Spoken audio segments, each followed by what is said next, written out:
Yung time check 5:29 na ng hapon, almost 11, 23 hours na kaming nasa biyahe. So nandito pa lang kami sa ano to, Atimunan, Quezon. Yun pa yata yun, no? Doon pa sa unahan. 12 minutes pa pa. Ano ba, Tuesday? Oh, may ano sa gitna. May bato sa gitna. Sa gitna. SpongeBob pala, SpongeBob.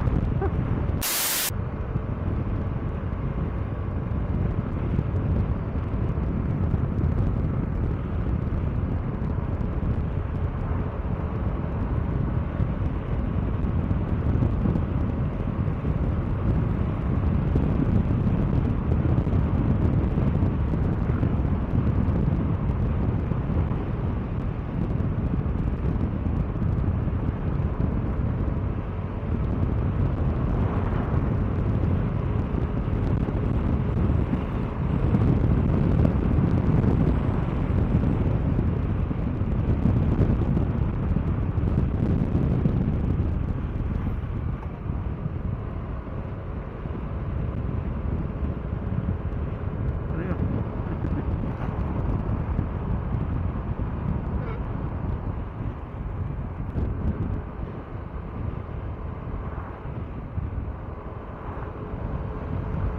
Oh, motor. Ay, motor.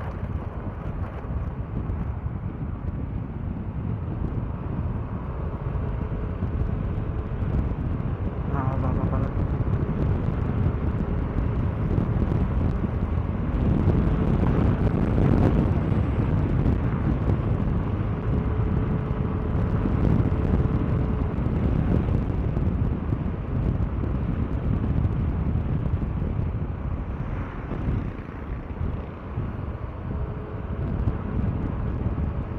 Malayo eh.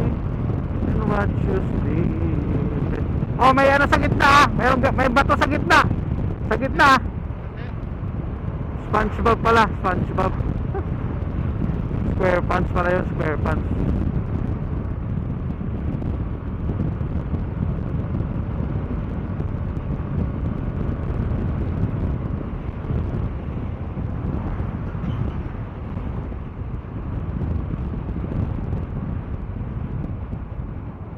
Pagkatabi na yung bundok yun yun. Op, lubak. Ano yan? Ito na yun. Diyan na yung bundok eh. Kaya nga eh. Dapat dito ako nag-prepare pala. Pero ayos lang. Prepare na. Sana umabot yung battery. Ay, wala pang traffic eh. Umabot yan. Umabot yung battery ko.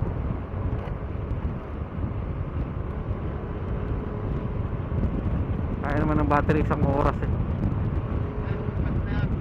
Yan na nga yan. Ayan na, papasok na tayo. Ay, wala pa. Oh, ito na yun. Baba pala. Kala ko nito na yun, oh. Yung battery ko, sayang. Kaya hindi umabot yung battery.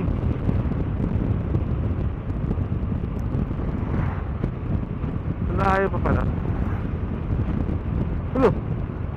Ay, yung bundok na yun. Puti, palayo pa nga. Oh, elevated ah. Elevated. Malayo pa. Ilang kurba pa to. Ano yan? Ganun.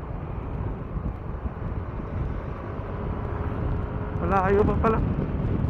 Shit.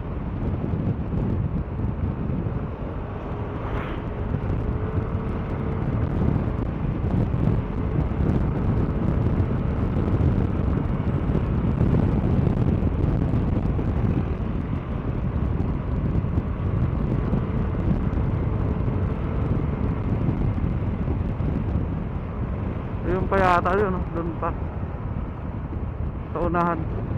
12 minutes pa pala, 12 minutes. Layo pa pala. Malayo pa pala.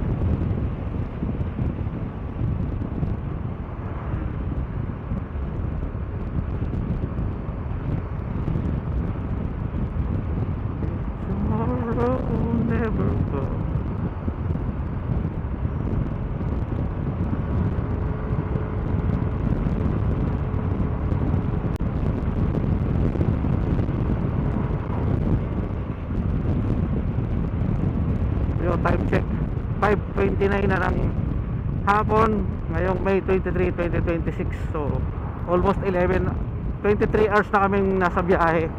So nandito pa lang kami sa ano to, Katimunan, Quezon. So alas 6, nasa 24 hours na kami nasa biyahe. Pero hindi naman yung literal na bumabiyahe. Siyempre nagbarko din kami ganun. Yung ano lang, yung kumbaga yung nasa ano ka, 24 hours kaming gising. Ay hindi, nakapagpahinga rin pala sa barko kahit paano. Mga isang oras din na tayo na naka-idlip.